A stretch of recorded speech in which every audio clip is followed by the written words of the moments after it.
143 హామీలలో మనందరికీ కూడా ప్రధానంగా కూడా కనిపించేటివి పెట్రోల్ డీజిల్ కళ్ళ ఎదుటే కనిపిస్తూ ఉంది. పెట్రోల్ డీజిల్ పరిస్థితి ఎలా ఉంది అని చెప్పి చూస్తే ఈరోజు పెట్రోల్ 117 రూపాయలు దాటింది, డీజిల్ చూస్తే 105 రూపాయలు దాటింది.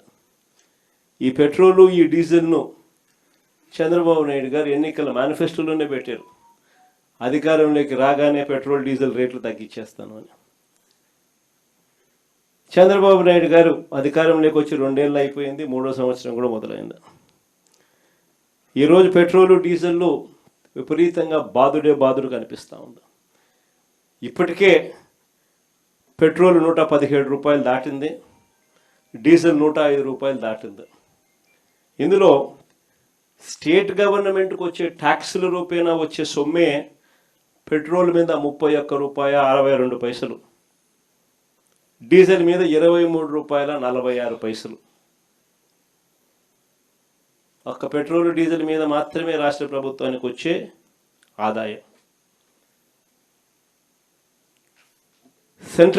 సెంట్రల్ గవర్నమెంట్కి వచ్చే ఆదాయం పెట్రోల్ మీద 11 రూపాయల 90 పైసలు అయితే డీజిల్ మీద 7 రూపాయల 80 పైసలు. మరి ఈరోజు 117 రూపాయలు పెట్రోల్ కనపడుతుంది, 117 రూపాయల 10 రూపాయలు, డీజిల్ 105 రూపాయల 10 రూపాయలు. మరి ఇంత దారుణమైన బాధుడు కనిపిస్తూ ఉన్నప్పుడు నీ పెట్రోల్ మీద నీకు వచ్చే ట్యాక్సులు, డీజిల్ మీద నీకు వచ్చే ట్యాక్సులు నువ్వు ఎందుకు తగ్గించడం లేదయ్యా?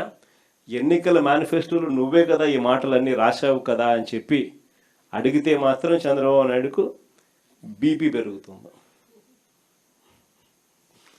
సరే, ఎన్నికల హామీలలో ఇంకా చాలా ఉన్నాయి. సూపర్ 6లు సూపర్ 7లు పచ్చి మోసాలుగానే కనపడతా ఉన్నాయి. సూపర్ 6లు సూపర్ 7లు పూర్తిగా ఒకవైపున ఎగరగొడుతూనే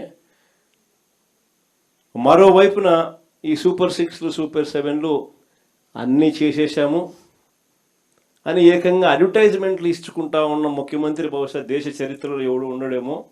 ఇంతగా అబద్ధాలను బుల్డోస్ చేసి పేపర్లో అడ్వర్టైజ్మెంట్లు ఇచ్చి మరీ దాన్ని ముందుకు తీసుకొని పోయేటోడు బహుశా ప్రపంచ చరిత్రలో ఎవడు ఉండడేమో అబద్ధాలకు, ఒక చంద్రబాబు నాయుడు గారు తప్ప.